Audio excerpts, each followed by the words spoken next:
Hello everyone, my name is Selviana Oleate. Now I want to make video about semantic. Semantic is the study of the meaning of words, phrases, and sentences. In semantic analysis, there is always an attempt to focus on what the words conventionally mean, rather than on what an individual speaker, like Georgie Carlin, might want them to mean on a particular occasion. So, semantic is a branch of linguistics that investigates the meaning of language, or semantic is the study of meaning. While semantic is the study of meaning in language, there is more interest in certain aspects of meaning than others. We have already ruled out special meanings that one individual might attach to words. We can go further and make a broad distinction between conceptual meaning and associative meaning. Conceptual meaning covers those basic, essential components of meaning that are conferred by the literal use of a word. So, meaning is the meaning of word or meaning in language. Number 3. Semantic features. One way in which the study of basic conceptual meaning might be helpful would be as a means of accounting for the oddness we experience when he read sentences such as the following: the hamburger ate the boy. The table listened to the radio.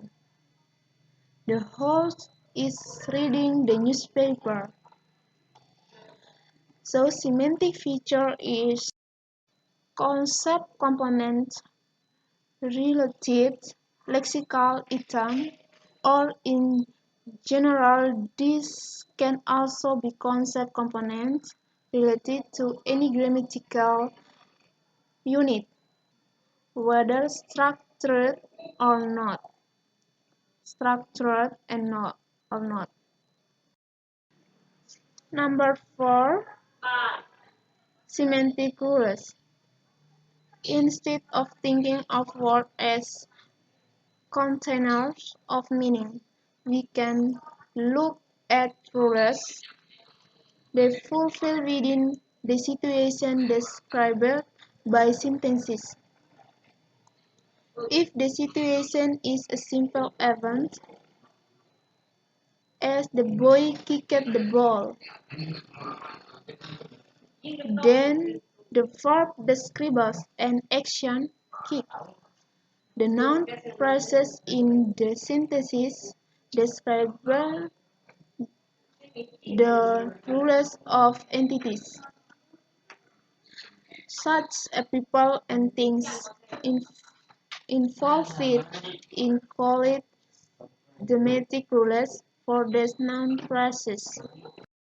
Semantic rulers sentences contain clear information, but the information and is presented in different sentences and in part of several sentences.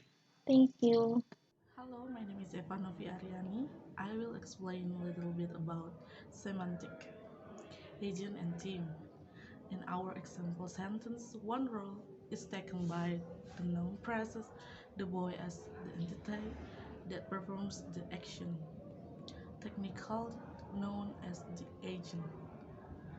Agent and theme are the most common semantic rules. Although agents are typically human or the boy, they can also be no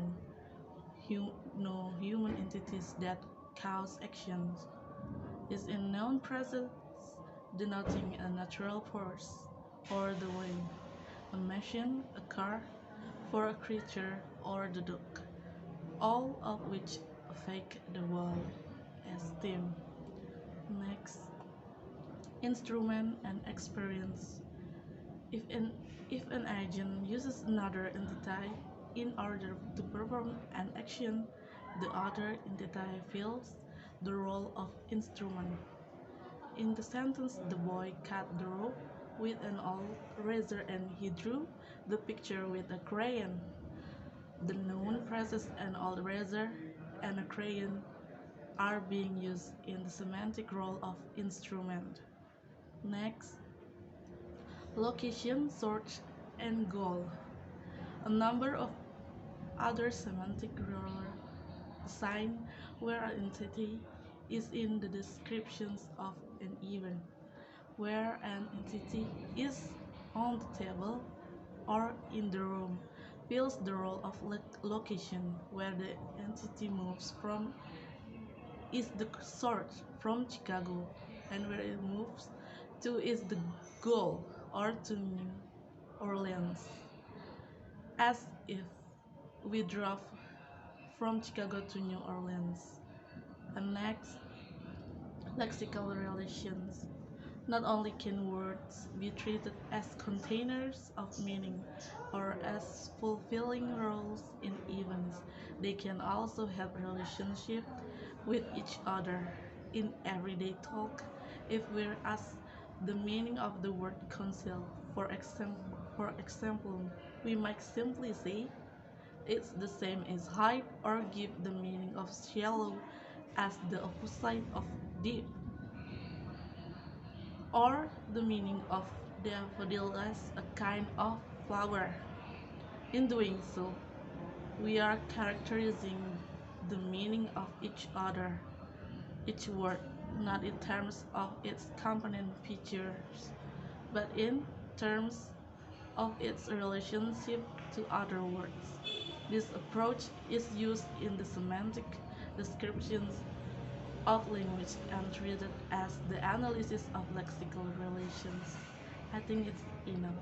Thank you.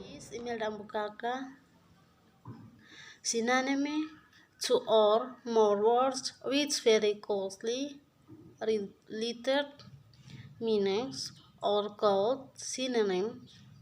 They can often, though not always, be substituted for each other in sentence in the appropriate circumstances. We can say, "What was his answer?" or "What was his reply?" with much the same meaning.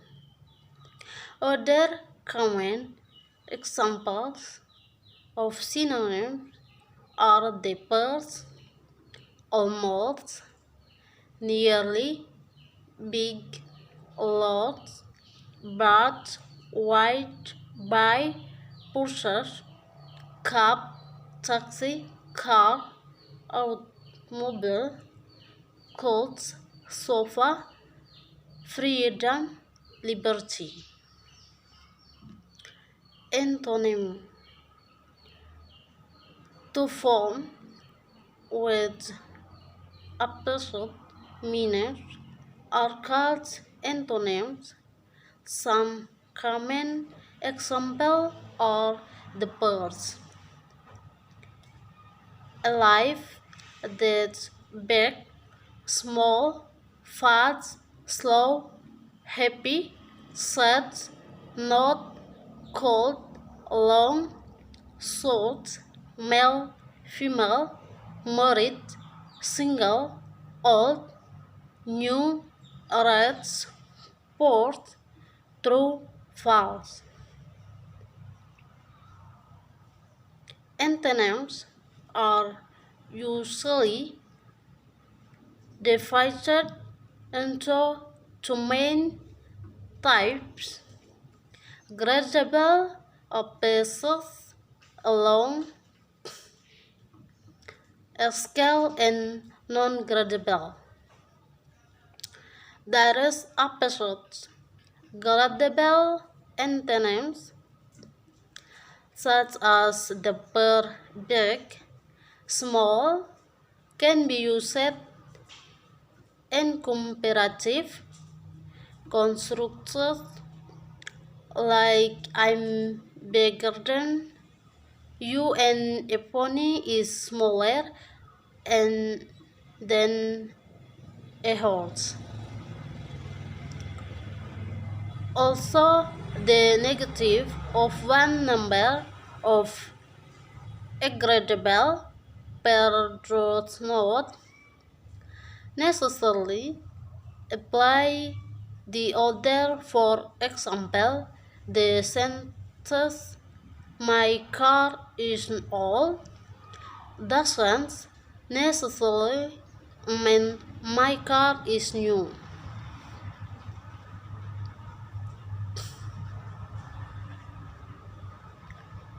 Hempanyme.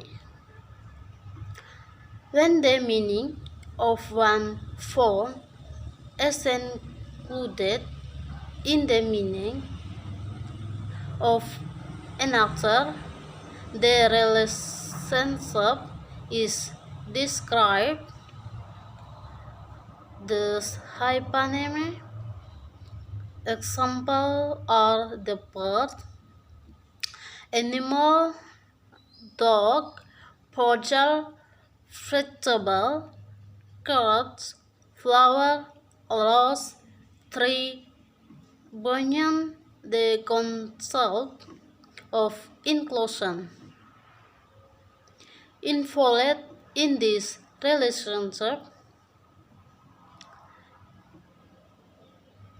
is the idea that if one object is a rose, then it is necessarily a flower, so the meaning of flower is included in the meaning of rose, or rose is hyponym of flower. Prototype. All the wolves, canary, cormorant, dove, duck, flamingo, parrots, pelican, and robin are all ecological hyponyms of the subordinate birds. They are not all considered to be equally good examples of the category bird. According to some researchers, the most characteristic intent of the category bird is robin. The idea of the characteristic intent of a category is new as the prototype. The concept of a prototype helps explain the meaning of certain words. Like birds, not in terms of components, feature, e.g. has feature, has wings, but in terms of resemblance to the clearest example. Thus, even Nietzsche Speaker of English might what if asteroids or penguin should be hyponyms of where technically they are but have no trouble deciding about sparrow or pigeon. These last two are much closer to the prototype. Maybe that from me and thank you. Hello everyone, my name is Wisangleo Pratana. I will explain about polysemy. When we encounter two or more words with the same form and related meaning, we have what is technically known as polysemy. Polysemy can be defined as one form, written or spoken, having multiplied meaning that are related by extension. Example are the word heads used to refer to the object on top of your body, fruit on top of a glass of beer, person at the top of a company of department, and many other things. Other examples of polysemy are food, of person, of bed, of mountain or run, person, dust, weather dust, and color too. Wordplay. This last three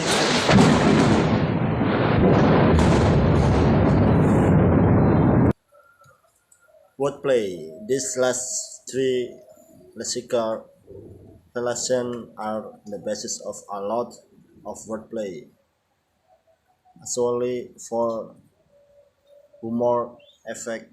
In the nursery rhyme, Mary had a little lamb waiting of a small animal. But in the comic version, Mary had a little lamb, some rice and vegetable, waiting of a small amount of meat. The polysemy of lamb allow the two interpretation. Metonymy. Metonymy. The relatedness of meaning found in polysemy is essentially based on similarity. The head of a company is similar of the head of the person on top of a controlling the body. There is another type relationship between words based simply on a close connection in everyday experience. That close connection can be based on a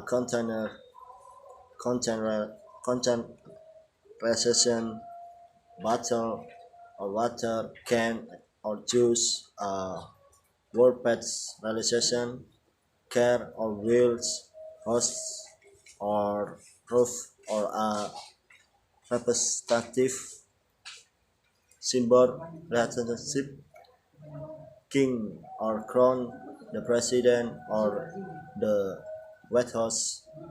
Use one of the words to refer to the author is an example of metonymy. Collocation.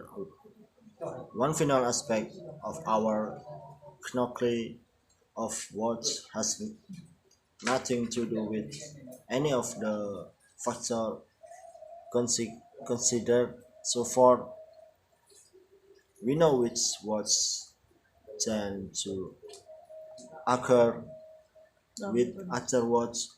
If you ask 1,000 people what they think of when you say hammer, more than half will say 9.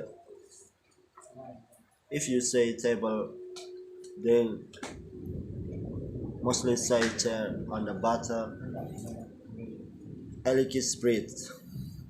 Needle elastic that are salt elastic paper. One way we seem to organize our chronically our watch is simple on the basis of collocation or frequently occurring together in the recent study of which words occur together and their frequency of the accuracy has received a lot more attention is corpus linguistic. A corpus is a large collection of texts spoken or written, typically stored as a database in a computer. The studying corpus linguistic can be used in the database to find out how often specific words or phrases occur and what type of collocation are most common. Thank you.